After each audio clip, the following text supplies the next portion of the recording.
తిరుమలలో ప్రజలందరూ గమనిస్తున్నారు.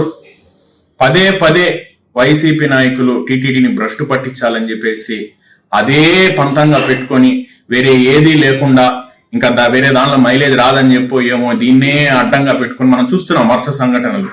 గోశాల విషయం కానీ, ఈ మధ్య నమాజ్ చేసినటువంటి విషయం కానీ, ఈ రోజు ఒక వ్యక్తి అక్కడ రాద్ధాంతం చేయడం కానీ, వీటన్నిటినీ చూస్తుంటే ఏమనిపిస్తోందంటే వైసీపీ టీటీడీని అడ్డం పెట్టుకొని మత రాజకీయం చేస్తూ మనుగడ సాగించాలి. ఎందుకంటే వాళ్ళకి ఆల్రెడీ ప్రజలు 11 సీట్లు ఇచ్చి బుద్ధి చెప్పేసినారు. మీరు వద్దు, మీ పరిపాలన మాకు వద్దని వాళ్ళు ఆల్రెడీ చెప్పేసినారు.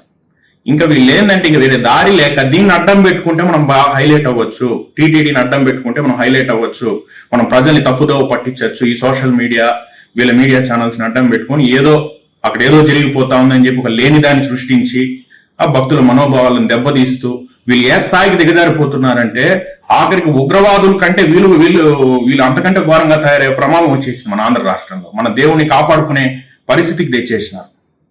సో ప్రజలు కూడా దయచేసి వీళ్ళు పెట్టే ఈ సోషల్ మీడియాలో పెట్టేది ఏది కూడా మీరు నమ్మాల్సిన అవసరం లేదు. ఆల్రెడీ నమ్మడం లేదు, వాళ్ళు నమ్మడం లేదు కాబట్టి ప్రజలు 11 సీట్లు ఇచ్చినారు వాళ్ళకి. కాబట్టి వీళ్ళు దేవుణ్ణి అడ్డం పెట్టుకొని చేసే ఈ రాజకీయాలని వీటిని మీరు పట్టించుకోవాల్సిన అవసరం లేదు. ఇది దేవుణ్ణి అడ్డం పెట్టుకొని రాజకీయం చేయాలని చూసే వాళ్ళందరూ నాశనం అయిపోతారు ఖచ్చితంగా. అది ఒక లేని దాన్ని ఉన్నట్టు సృష్టించే దాని ప్రయత్నంలోనే ఆఖరికి ఒక కారు ఓవర్ హీట్ ఇదైతే కూడా, అది ఫైర్ యాక్సిడెంట్ అయితే కూడా దానికి కూడా కూటమి ప్రభుత్వం అనడం అనేది ఏమన్నా సమంజసం? అది కార్ హీట్ అవ్వదా? ఆ కార్ హీట్ అయ్యేదానికి కారణం ఆ మెయింటెనెన్స్ చేసి ఆ ఓనర్ని అడగాలి, లేకపోతే ఆ సర్వీస్ సెంటర్లు ఎవరు సర్వీస్ చేసినారు వాళ్ళని అడగాలి. టీటీడీ ఏం చేస్తుంది? దానికి కార్ ఓవర్ హీట్ అయ్యేదానికి కూడా టీటీడీని లాగుతారు, మధ్యలో కూటమి ప్రభుత్వాన్ని లాగుతారు. అంటే ఏదన్నా జరగని ఒక సాధారణంగా రొటీన్ లైఫ్ లో జరిగే విషయాలు కూడా ఏదో మనమేదో చేసేస్తున్నారు, కూటమి ఏదో చేసేస్తుంది, టీటీడీలో ఇది లేదు, భద్రత లేదు, అది లేదు, ఇది లేదని చెప్పి ఏమన్నా సమంజసమా? కొంచెం బుద్ధి ఉందా వీళ్ళకి? దేవుణ్ణి అడ్డం పెట్టుకుని ఇంత రాజకీయం చేయాలా? వేరే దారి లేదా మీకు మాట్లాడేదానికి? ఇది ఒకటే పనే. 24 అవర్స్ టీటీడీలో ఏదో ఒకటి వీళ్ళే సృష్టిస్తారు. వీళ్ళే అక్కడ ఒక నిప్పు వేసేసి ఆడొక నిప్పు రగిలించి వీళ్ళే దాన్ని వైసీపీనే దీని వెనక్కి ఉండి నడిపిస్తూ ప్రజల్ని హిందూ మనోభావాన్ని దెబ్బతీయాలని చెప్పి వీళ్ళు ప్రయత్నం చేస్తున్నారు. దాంట్లో వాళ్ళు సక్సెస్ అవ్వాలని వాళ్ళు అనుకుంటున్నారు, కానీ అది సక్సెస్ కాదు.